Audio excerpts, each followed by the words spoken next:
엔벨로프의 가장 큰 장점은 복잡한 해석이 크게 필요 없다는 점이에요. 주가가 이렇게 일정 범위를 벗어났을 때 다시 평균으로 되돌아오려는 성질, 이 원리 하나만 이해해도 충분히 실전 매매에 활용할 수 있는 지표라는 거죠.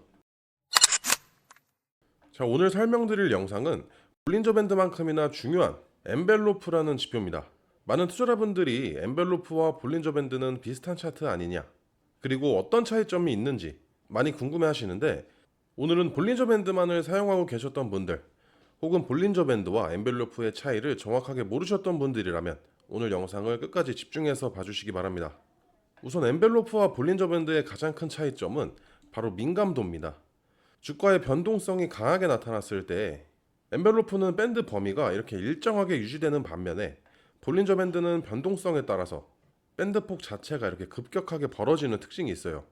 그렇기 때문에 볼린저 밴드의 움직임이 너무 빠르게 느껴진다, 또는 기준을 잡기가 어렵다라고 느끼셨던 분들이라면 오늘 설명드릴 엔벨로프 방식이 오히려 더 잘 맞을 수도 있습니다.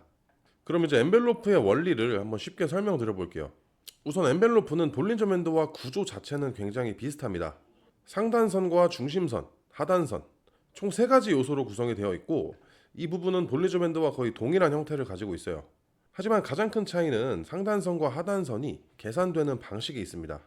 엔벨로프는 일반적으로 중심선을 14일 또는 20일 이동평균선 기준으로 설정을 합니다. 이건 볼린저 밴드와도 동일해요. 하지만 볼린저 밴드는 상단선과 하단선을 표준 편차의 기준으로 계산을 합니다. 쉽게 말해서 가격의 변동성이 강해질수록 밴드 폭도 같이 넓어지는 구조예요. 반면에 엔벨로프는 중심선을 기준으로 위아래로 일정 퍼센트만큼 고정을 해서 벌어지는 방식입니다. 보통 평균적으로 5%를 많이 사용을 해요. 예를 들어서 중심선의 가격이 10,000원이라면 상단선의 가격은 1,500원, 하단선의 가격은 9,500원, 이렇게 일정 비율로 고정이 되어 움직이는 구조라고 생각을 하시면 됩니다. 즉 엔벨로프는 일정 퍼센트 범위를 울타리처럼 만들어두고 가격이 그 범위를 벗어났을 때 결국 다시 중심으로 돌아오는 성질을 이용한 지표입니다. 그래서 볼린저 밴드처럼 민감하게 대응하기보다는 조금 더 객관적인 기준으로 매매를 할 수 있다는 장점이 있어요. 자, 이제 그럼 실전에서 어떻게 활용하는지 보겠습니다. 기본적인 사용 방식은 볼린저 밴드와 크게 다르지 않아요. 일반적으로 볼린저 밴드는 상단선에 닿으면 매도, 하단선에 닿으면 매수, 이렇게 매매를 하시는데, 이 엔벨로프도 비슷하게 활용을 할 수도 있습니다.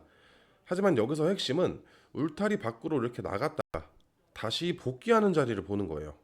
예를 들어서 거래량이 증가하면서 가격이 상단선을 강하게 돌파했다면 우리는 여기서 바로 매도를 하는 게 아니라 다시 울타리로 돌아오는 시점을 기다리는 거예요. 가격이 울타리 안으로 들어오는 시점에서 매도에 진입하면 되는 겁니다. 하단선도 마찬가지입니다.